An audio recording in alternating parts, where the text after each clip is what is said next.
हमारे चैनल को सब्सक्राइब करने के लिए आप इस सब्सक्राइब बटन को अवश्य क्लिक करें। साथ ही साथ यदि आपको हमारा वीडियो पसंद आता है तो इस लाइक बटन को भी अवश्य क्लिक करें और साथ ही आप बेल आइकन को अवश्य प्रेस करें ताकि जो भी संस्कार एकेडमी के ऑनलाइन क्लास में आप समस्त विद्यार्थियों का स्वागत है।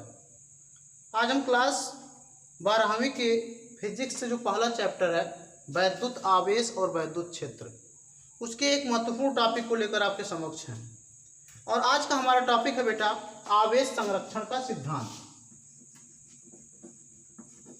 आवेश संरक्षण का सिद्धांत। ठीक है, आवेश संरक्षण का सिद्धांत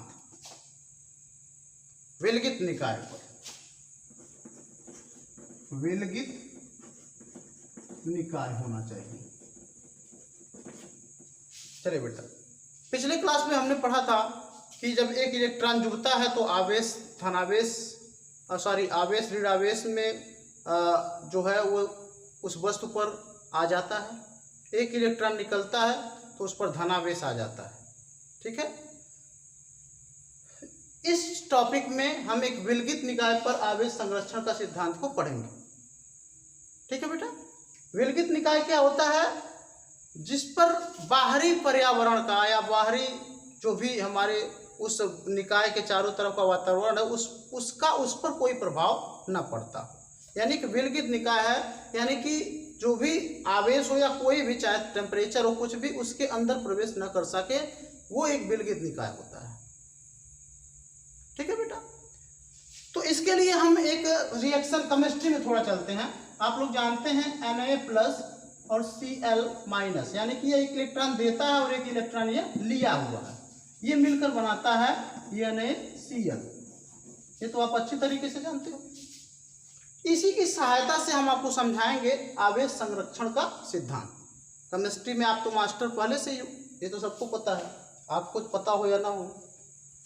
चलिए बेटा, यहाँ पर हम कुछ कैलकुलेशन करेंगे। यहाँ पे लिखेंगे प्रक्रिया के पूर्व। प्रक्रिया के पूर्व क्या होता है और प्रक्रिया के बाद क्या होता है। प्रक्रिया के बाद ये किस तरीके से कॉलम बनाएंगे, चार टाइप में। ठीक है बेटा, यहां पे लिख लेते हैं धनावेश, यहां पे लिख लेते हैं ऋण आवेश,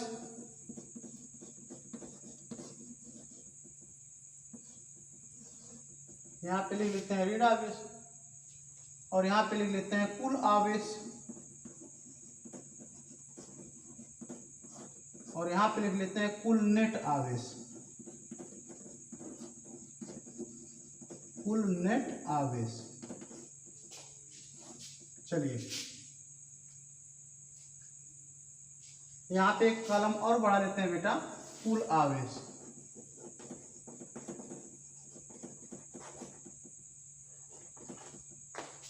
ठीक है, या आपकी मर्जी, इसको कोई जरूरत नहीं है बेटा, रहने दीजिए। अब यहां पे देखिए, प्रक्रिया के पूर्व धनावेश कितना था। प्रक्रिया के पूर्व, यानी ये प्रक्रिया के पूर्व की चीजें हैं, ये प्रक्रिया के बाद की चीजें हैं। ठीक है, प्रक्रिया के पूर्व ये दो अलग अलग एलिमेंट्स थे। इसने एक इलेक्ट्रॉन का दान किया, इसलिए इस पर प्लस चार्ज आ गया।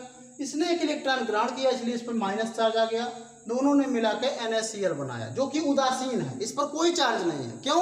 क्योंकि इस पे प्लस, इस पे माइनस, दोनों खत्म, इस पे कोई चार्ज नहीं है, ये एक उदासीन है। ठीक है, चलिए, तो प्रक्रिया के पूर्व प्लस धनावेश कितना था? तो धनावेश प्लस था, +1 था, 1 था, ऐसे लिखते हैं, एक धनावेश था, एक धनावेश था। प्रक्रिया के बाद शून्य है, कुछ भी धनावेश नहीं है।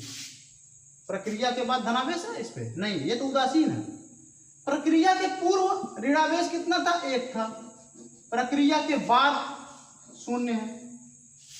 कुल आवेश कितना था? 1 धन और 1 ऋण, यानी 2 आवेश था। प्रक्रिया के पूर्व 2 आवेश था, लेकिन प्रक्रिया के बाद कुल आवेश 0 है, कुछ भी नहीं है। अच्छा, कुल नेट आवेश, नेट आवेश मतलब क्या होता है? नेट आवेश का मतलब जोड़ने घटाने पे कितना बचा। जैसे देखिए, एक बोरे में 50 किलो चीनी रखा है, ठीक है। अगर उस पे बोरे पे लिखा है नेट, आप लोग देखते होंगे जो भी खाद वाद का बोरी आता है उस पे लिखा था नेट 50 केजी। मतलब बेटा क्या होता है नेट का मतलब, इसमें जो खाद रखा है या चीनी रखा है वो 50 किलो करेक्ट है, बोरी अलग से, यानी कुल घटा जोड़ने के बाद शुद्ध कितना है तो 50 केजी। और अगर नेट नहीं लिखा है इसका मतलब ये बोरी उरी लेकर 50, इसमें बोरी भी है। बात समझने का प्रयास करिए। तो उसी प्रकार यहां पर हम नेट आवेश मतलब कुल कितना आवेश है, कुल जोड़ने घटाने पे +1 है, एक -1 है, तो कुल नेट आवेश यानी दोनों को जोड़ो तो +1 और -1 = 0, यानी कुल नेट आवेश यहां पर है बेटा 0 और प्रक्रिया के बाद भी नेट आवेश है 0, ठीक है। तो कुल नेट आवेश प्रक्रिया के पूर्व भी 0 है, कुल नेट आवेश प्रक्रिया के बाद भी 0 है। और यही तो है आवेश संरक्षण का सिद्धांत। यानी कि विलगित निकाय पर किसी प्रक्रिया के पूर्व जो नेट आवेश होता है वो प्रक्रिया के बाद भी नेट आवेश उतना ही होता है, ठीक है। यही आवेश संरक्षण का सिद्धांत है। यानी प्रक्रिया के पूर्व जो भी नेट आवेश होगा किसी विलगित निकाय का, वो प्रक्रिया के बाद भी उतना ही आवेश होगा। बातें समझ में आई बेटा? यानी कुछ भी बराबर हो या ना हो, लेकिन नेट आवेश बराबर ही होगा। नेट आवेश क्या होगा? हमेशा बराबर ही होगा, चाहे प्रक्रिया के पूर्व हो या बाद में। तो एक लाइन लिखिए, फिर आपको फिर बेहतर ढंग से समझाते हैं। एक लाइन इसको लिखिए बेटा। देखिए, विलगित निकाय की किसी प्रक्रिया के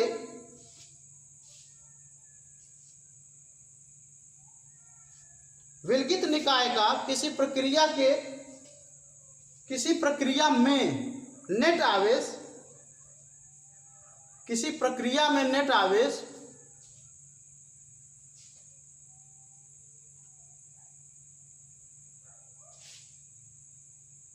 प्रक्रिया के पूर्व और प्रक्रिया के बाद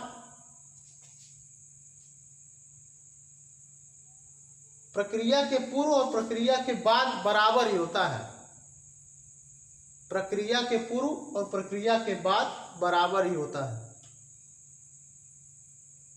प्रक्रिया के पूर्व और प्रक्रिया के बाद बराबर ही होता है। यही आवेश संरक्षण का सिद्धांत है।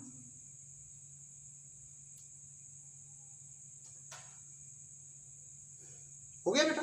चलिए देखिए, आपने द्रव्यमान संरक्षण का सिद्धांत पढ़ा है कि इस धरती का जितना भी कुल द्रव्यमान है, मतलब जितनी भी वस्तुएं हैं उनका कुल द्रव्यमान कभी घटता बढ़ता नहीं है। उसी प्रकार ऊर्जा संरक्षण का सिद्धांत आपने पढ़ा है कि पूरा ऊर्जा जितना है वो घटता बढ़ता नहीं, उसका केवल रूपांतरण हो सकता है एक अवस्था से दूसरे अवस्था में।